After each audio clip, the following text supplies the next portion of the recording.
¿Han escuchado alguna vez a un fanático de alguna obra defendiéndola y su argumento cuando la criticas es que tú no comprendes su complejidad, que tu intelecto no está a la altura de lo sublime de su mensaje y que es por eso que te parece incoherente o estúpida? Pero tú sabes bien que es una excusa barata, los lloros de alguien que se niega a aceptar la verdad y que efectivamente esa obra es estúpida. Mucha gente quiere hacer parte de un selecto grupo de supuestos intelectuales que pueden entender algo que la mayoría de mortales no puede y que solo ellos tienen la capacidad de ver su calidad. Y su principal problema es que confunden lo que es una obra profunda y una obra pretenciosa, como la gente que defiende la filmografía de Zack Snyder o los episodios 25 y 26 de la serie de Evangelion. Hola a todos, soy Mohamed Dávila y en este canal hablamos de escritura en todos sus aspectos. Y hoy hablaremos acerca del significado de los términos artísticos, ser complejo y ser profundo, y cómo no confundirlo con ser pretencioso. Por cierto, también hablaremos muy mal de Zack Snyder. Para más placer. Recuerden que hacemos directos en la plataforma morada todos los días a las 7 p.m. hora Colombia. Más o menos, no soy muy puntual. Ahora sí, iniciemos diferenciando la complejidad de la profundidad. Una tiene que ver con la forma y la otra con el fondo. Complejidad es tener muchos elementos entrecruzándose y estar sobrecargada de detalles. Esto tiene que ver con la forma en que se realiza, algo típico del barroco, que es un movimiento artístico donde el arte estaba saturada de muchos elementos. Por otro lado, profundidad tiene que ver con el mensaje, con el fondo y lo que se quiere transmitir, con qué tan poético, filosófico y reflexiva puede ser una historia o sus conflictos, algo más típico del movimiento artístico del romanticismo. Un claro ejemplo de una obra compleja es La Ronda de Noche de Rembrandt, una obra cargada de elementos en las que puedes pasar horas viendo cada detalle y sacando tus propias conclusiones de lo que significa hasta la última pincelada, porque es imposible que no encuentres conexiones, incluso si son inventadas, en una obra con tantos elementos conviviendo. El perro asustado, el niño con un casco muy grande para él, las dos niñas cruzando la multitud, una de ellas con un pollo de cabeza colgado en el vestido, un tipo al que apenas si vemos un ojo, la fruta caída en el suelo, el texto colgado en el espejo. ¿Qué significa esta complejísima obra? Tal vez creas que es un momento histórico o una escena altamente significativa, pero solo es la compañía de soldados arcabuceros a punto de partir, sin ningún significado en concreto. Es básicamente una selfie al estilo barroco. La belleza de esta obra está en su forma, en cómo está distribuida, en los colores, las luces, lo dinámica de la escena, en la multitud de detalles, hasta en la última puntada de la ropa, pero no en su mensaje. En la literatura barroca encontramos poemas cargados de rimas simétricas, algo que no aporta al mensaje final de la obra, pero que lo hace más difícil de escribir y más complejo de crear, como los poemas de Sor Juana Inés, Luis Góngora, Francisco de Quevedo o Lope de Vega. Pero por el lado de las novelas tenemos ejemplos como El Quijote de Cervantes o La Dorotea de Lope de Vega, historias muy sencillas a nivel de mensaje, pero repleta de ornamentos artificiosos, rimbombantes y sobrecargados, que terminan alargando la historia y haciendo mucho más densa la prosa. Es por eso que los clásicos barrocos son tan difíciles de abordar para un nuevo lector, porque nuevamente se prima la forma sobre el fondo. Por otro lado, tenemos una obra del romanticismo como lo es El Caminante sobre el mar de nubes de Friedrich, una obra que podemos considerar más sencilla. No tiene tantos elementos, no usa tantas variaciones de color o de luz, solo hay un personaje y hasta el fondo se ve borroso porque está envuelto en bruma. Esta obra no se enfoca en sorprender con la forma en que fue hecha, sino que su encanto está en lo que transmite. Si te pregunto cuál de las dos obras representa una emoción o es más profunda, seguramente dirás que El Caminante del mar sobre nubes, o al menos eso hace la mayoría, porque puedes empatizar con esa sensación de estar al borde del abismo, en la incertidumbre de no saber qué hay más allá, o en la felicidad de contemplar el mundo desde desde lo alto. Es fondo sobre forma. En la literatura romántica tenemos escritores como Gustavo Adolfo Bécquer o Edgar Allan Poe, cuyas obras buscaban despertar emociones en el lector y no tanto en cumplir estándares de perfección estética. Novelas de esta época son Frankenstein de Mary Shelley, Los Miserables de Victor Hugo, Orgullo y Prejuicio de Jane Austen o Cumbres Borrascosas de Emily Bront. Novelas que no tienen tanta complejidad en su prosa o estructura, pero que despiertan inquietudes en el lector a través de sus críticas o en los dilemas morales de sus personajes, ya que lo que recuerdas de estas obras no son el complejo manejo de las palabras del autor, sino las emociones que despiertan en ti los personajes. Entendiendo esto, podemos hablar de qué prima en una obra, si su forma, el cómo está hecha, o su fondo, lo que dice o transmite. Y esto se ha planteado muchas veces como una suerte de dicotomía en que ambos elementos corresponden a extremos de un espectro irreconciliable, cuando son en realidad dependientes el uno del otro. La razón por la que se siente que una obra prima la forma sobre el fondo y en otras el fondo sobre la forma es porque son correlacionables. Si yo me enfoco en el mensaje, es probable que haga que la forma trabaje en función del mensaje. Buscaré que las palabras y la estructura refuercen lo que quiero transmitir. Volviendo al ejemplo anterior, el caminante se está de espalda para que sea más empático. Puedes imaginar que quien está en la cima eres tú y por lo tanto la forma trabaja a favor del fondo. Pero eso no es un impedimento para que puedan trabajar ambos elementos, ya que de la misma forma existen obras que no tienen ni forma ni fondo bien desarrollado, como colgar una banana en la pared. Pero también pueden existir otras con forma y fondo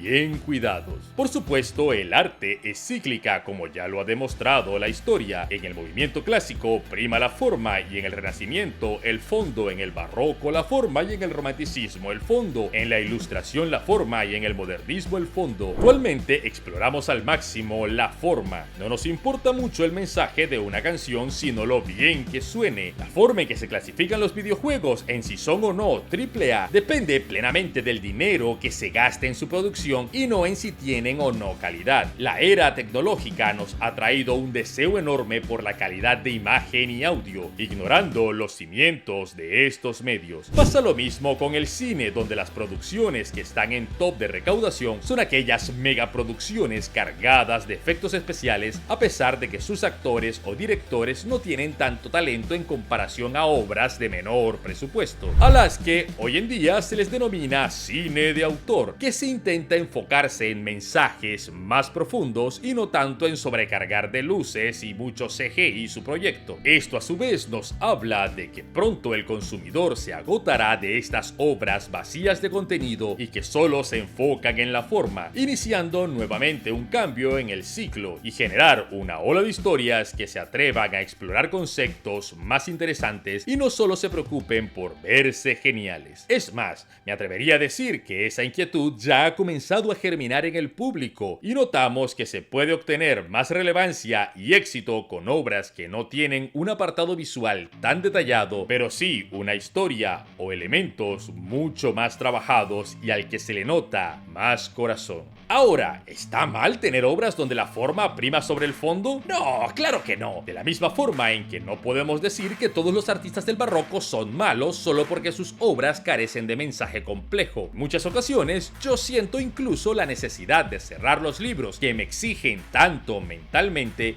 y disfrutar de una historia dominguera que me cause algunas risas y me entretenga un buen rato. Lo que sí veo nefasto son aquellas obras que pretenden ser profundas y que tampoco son complejas, como básicamente la filmografía de Zack Snyder, las que tienen una legión de tipejos diciendo que realmente son profundas y por eso no todos las entienden. Y la confusión entonces es entre profundo y pretencioso. ¿Qué es algo pretencioso? Pues algo que intenta ser profundo pero se queda en eso, en un mal intento, como el otaku de tu curso que cree que es cool pero en realidad da cringe. Lynch. Pretenden ser algo que ni siquiera entienden y creen que profundo y complejo es colocar muchas cosas inconexas o ser muy ambiguo y críptico esperando que algún soquete le dé significado por sí mismo, como ya ha pasado por ejemplo en experimentos sociales en el que colocan basura en un museo y obras hechas por niños y la gente comienza a decir toda la profundidad de las emociones del autor que ven reflejadas en estas obras, porque a los pretenciosos les da pena decir no entiendo o les da pena decir no me transmite nada, porque para ellos es como aceptar que están al mismo nivel de los demás mortales y si no encuentran un significado,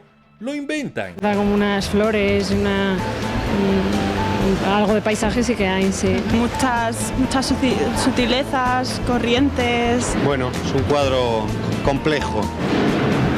No sé, un pintor con mucha experiencia. Esto es totalmente notable en los defensores de Batman v Superman, que creen que Snyder es profundo porque tiene sutiles referencias religiosas con Superman, que primero, de sutiles no tienen nada. Si no notas estas referencias directamente tienes problemas visuales o mentales. Y dos, no significan nada. Pregúntales, ¿y qué pretende Zack Snyder decirnos al comparar a Superman con Jesucristo? ¿Nos quiere decir que Superman y Jesucristo son muy similares? Sí, eso lo sé, pero ¿qué mensaje busca dar con eso? Que la historia de Superman como un salvador que viene del cielo es igual a la de Jesucristo. Sí, pero ¿qué significa eso? ¿Que Superman y Jesucristo son iguales? ¿Tu mente no da para entender tan maravillosa simbología o qué? Sí, entiendo, Superman viene del cielo, se mantiene activo hasta que es adulto, luego comienza a salvar a los necesitados mientras es perseguido por los políticos del pueblo que intenta ayudar, muere para salvar a la humanidad y luego revive. Excelente todo, pero eso no aporta en nada a la obra. Si quitas las referencias, la trama sigue exactamente igual, no resta y por lo tanto sobra. No hay mensaje, una reflexión o una idea siquiera, solo está al nivel de una curiosidad más de un video de J. Gulen y más nada. De la misma forma en que hacen que la resolución de un conflicto sea que la madre de ambos se llame Marta, es ridículo. Muchos defienden que es porque demuestra que Superman es humano. ¿En serio? ¿Es la mejor forma que tienes para demostrar que un alien superpoderoso es humano? ¿Que su mamá se llame igual que la tuya? O sea que si su madre tiene otro nombre, él no sería suficientemente humano. Es aún más estúpido. La única película que me gusta de Zack Snyder es 300 porque no pretende ser profunda. Es 1 hora y 30 minutos de tipos musculosos matando a otros en cámara lenta mientras usan un filtro de Instagram. La mejor parte de Zack Snyder es cuando cierra la boca y no intenta decir algo inteligente, porque la verdad es que no sabe cómo hacerlo. Que lo mejor que tiene en su repertorio son adaptaciones de cómic donde intenta replicar panel por panel la obra, porque cuando él escribe su propia historia termina con basura sin alma, como El Ejército de los Muertos o las 2 películas de Rebel Moon, que son tremenda basofia vomitiva y que un tipo sin talento pero con muchos contactos intenta hacerme creer que lo que veo realmente significa algo o es cool. Ahora los defensores de Snyder podrán decirme, bueno, tal vez no tenga fondo, pero debes aceptar que sus películas sí tienen forma, ya que su fotografía es magnífica, sus encuadres y el uso de las cámaras es fenomenal. Cada escena parece un póster de lo bellas que son. Y la respuesta es sí, es verdad. Muchas películas de Snyder son así de hermosas visualmente. Pero déjame explicarte, mi querido energúmeno, que eso no lo hace el director. Eso es trabajo del director de fotografía. ¿Sabes quién es el director de fotografía de 300? Larry Fong. ¿Sabes quién es el director de fotografía de Batman v Superman? Larry Fong. ¿Sabes qué película sí tiene director de fotografía? Zack Snyder. Exacto, La Armada de los Muertos y Rebel Moon. Por eso estas películas hasta visualmente son terribles. Todo lo que los Snyder fan adjudican a su falso dios es el talento de otro hombre invisibilizado. ¿Se dieron cuenta? Hasta en un video de YouTube un tipejo como yo puede usar la frase falso dios con un significado más profundo del que usa Snyder en toda su filmografía. Gracias por ver el video y espero que les gustara, excepto si eres fan de Snyder. ¡Tú vete al infierno! Hacemos directos todos los días a las 7 hora Colombia y recuerden que a escribir se aprende. aprende leyendo.